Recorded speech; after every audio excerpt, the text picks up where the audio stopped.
quit my $1 million life at 43 to become a carpenter. The 43rd floor office in Boston's financial district was the kind of success people posted on Instagram. Walls of glass, sweeping city views, and an annual compensation package hitting 7 figures. Mike Chen, 43, sat behind a polished walnut desk, a senior partner at a global consulting firm. By all appearances, he was the American dream personified.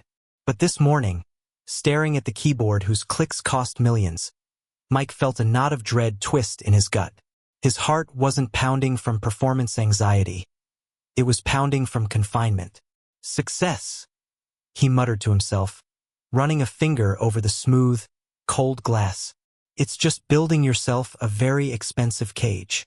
That week, Mike's breaking points came in rapid succession. First, the massive deal he'd spent 2 months sleeplessly brokering was snatched by his smug boss, Richard, who took all the credit. Instead of fury, Mike felt a strange relief. That same night, he was late again for his daughter Anna's piano recital. Rushing into the auditorium, he saw Anna on stage, scanning the audience for his familiar face. When her eyes finally met his, the look of profound disappointment was a hammer blow that shattered the facade of his corporate life. He realized he was great at saving companies, but he was failing at saving himself.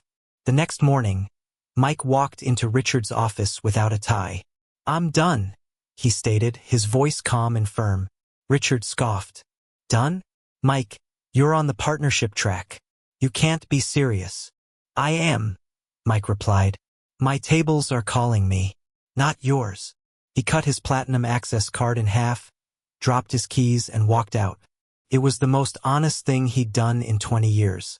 He arrived home to the storm he expected from his wife, Sarah. 3 kids, a crushing Boston mortgage. This wasn't a career pivot. This was financial treason. Mike took Sarah's hands. "I know, babe, but I can't live a lie anymore. I'm going to be a carpenter, a woodworker. I'm going to make something real." The fear in Sarah's eyes slowly gave way to a guarded support. "Okay, Mike, but promise me this, you go all in. No half measures. Even if you fail, we'll know you truly tried."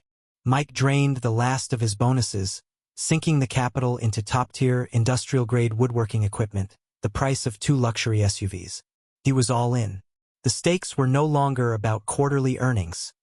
They were about the family's future. The first 6 months were a disaster. Mike quickly learned that reading about joinery in a book was useless against the brutal reality of an unforgiving block of oak. Expensive lumber was ruined.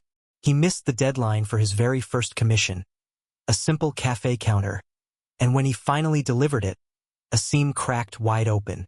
The client refused to pay. Mike, who once managed multimillion-dollar deals, was now losing sleep over a few $1,000s. "I'm doing it wrong," he realized, staring at his dust-covered hands. "I'm a consultant trying to be a factory.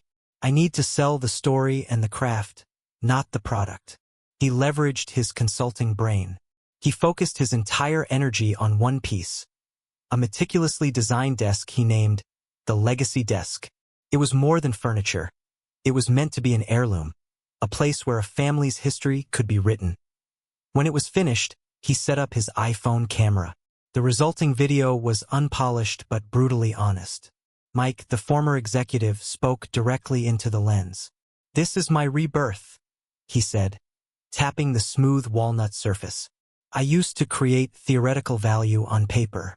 Now I create something tangible." The video went viral in local artisan circles. Then came the email. Ethan Thorne, a renowned LA architect and tech titan, had seen his work. Thorne was obsessed.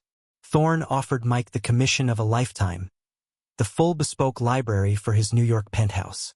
The budget was enormous, but the timeline was insane, 6 weeks. The old corporate pressure flooded back. But this time it was different. This was his dream on the line. Failure meant losing not just a client, but his new identity. The final 6 weeks were a blur. Mike lived in his shop. Sarah would sneak in with coffee and midnight sandwiches. The kids would sweep the floor, feeling like they were part of the mission. The emotional tension was constant, punctuated by the high-pitched whine of the saw. He kept an old consulting proposal next to his blueprints, reminding himself of the difference between the two lives. The climax arrived in the penthouse. Mike and Sarah installed the last bookshelf. Ethan Thorne walked in. He didn't speak, just walked slowly, touching the wood, tracing the joinery. The silence was deafening. "Mike," Thorne finally said, his voice quiet but firm, "this is better than I imagined. This has soul." Standing in the completed library, touching the cool, solid wood, Mike felt a sense of fulfillment no bonus check had ever bought. He hadn't matched his old salary, but he was wealthy in ways he never knew mattered. Looking into the camera for his final segment, his eyes were bright, no longer shadowed by fatigue. If you're out there, in your 30s or 40s, feeling like your success is suffocating you, let me tell you this. Your real currency isn't the zeros in your bank account. It's the peace in your garage and the pride in your hands.